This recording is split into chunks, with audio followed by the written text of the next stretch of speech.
Welcome back everyone. So today I have a very exciting video. Today Game Informer released their first article as part of their Rise of Iron coverage, and there is a ton of new info. So in this video I'll be summarising everything that we learned in the article, and this is just going to be a general overview, and then I'll be making some separate smaller videos going more in detail about some of the individual details that we learned from this article. So first and foremost, the light level cap has been increased to 385, so an additional 50 levels, but when the new hard mode version of the raid is released, the gear you will earn will take you to light level 400. So in total, the light level cap has been increased by 65 levels, and you can only reach light level 400 through the hard mode raid.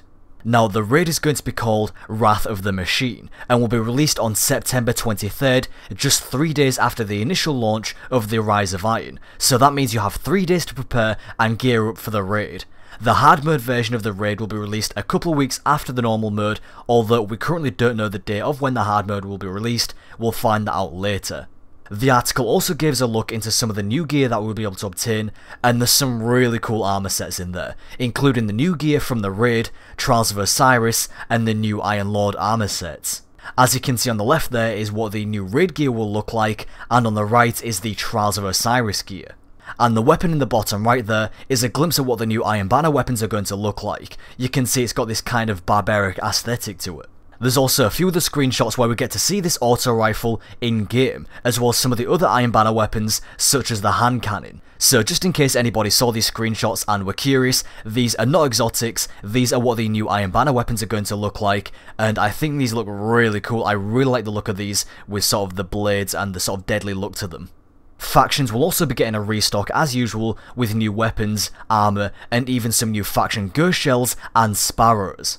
There will also be an Iron Banner booklet similar to the Moments of Triumph, and this is how we'll earn the new Iron Lord armor sets, as well as some new emblems, the Iron Song Ghost Shell, and more. The tempered buff has also been removed from Iron Banner, but reaching rank 5 will now take less time. There will also be a completely new set of bounties. Along with all this new gear, artifacts are going to be getting an upgrade. There's going to be a bunch of new artifacts, and all the old ones are going to be improved so that they have a bigger impact on gameplay and are actually going to be useful.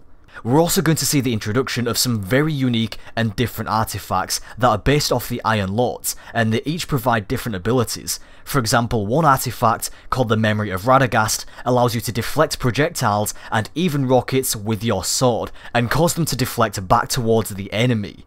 That is pretty crazy, and that's just one of the artifacts. There's going to be a bunch of other new artifacts that are going to have some crazy effects, so that's going to be really interesting. As I said in the beginning, this is just going to be an overall summary of everything that we saw, so I'm going to be taking a closer look at these artifacts in a separate video, just to give you a more in-depth breakdown at what they do. To further customize our gear, there's going to be some new items called ornaments, and these will allow us to customize our exotic armor and weapons. And this is one detail that got me especially excited. I'm really excited to see just how much and in what ways we can customize our gear.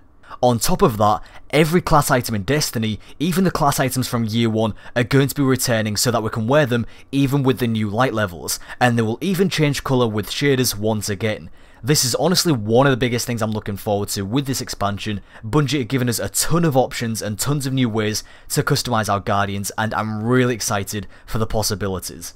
Speaking of items that are returning, Thorn is going to be making a return to Year 3, along with the updated Khvostov, which is confirmed to be an exotic, and even has a bunch of new customization options to change how this gun fires, which is very interesting.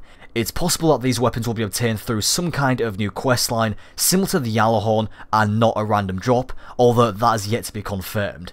As you can see from this screenshot here, you'll be able to change the rounds per minute that you can fire from the Khvostov to suit your playstyle. And this is just one of the customization options that this weapon will have.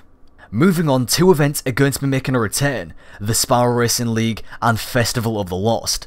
The Sparrow Racing League will be returning with new tracks based in the Plaguelands and possibly new Sparrows. However, it won't be its own event.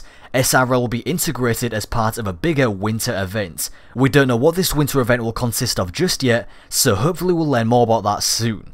The Festival of the Lost, I assume, will bring about some new Rise of Iron themed masks and quests similar to the first event. The Rise of Iron will also introduce a new activity called Archon's Forge. This is going to be an arena style activity similar to the Prison of Elders, in which we'll fight new Siva infected bosses.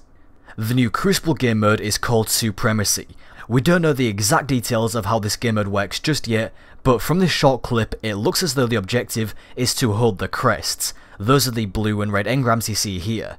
This game mode also looks like it could be similar to the Kill Confirmed game mode from Call of Duty, where enemies drop tags when killed and you must pick them up for bonus points, and you can pick up friendly tags to prevent the enemies from gaining more points.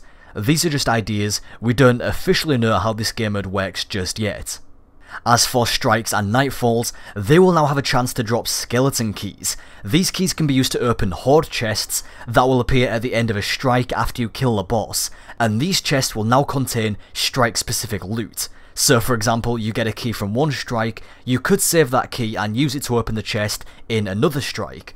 This means that it'll be easier to get the loot that you want from a specific strike, as opposed to relying on a randomly generated drop, because as long as you have a key, you can open the chest and get the loot from that strike.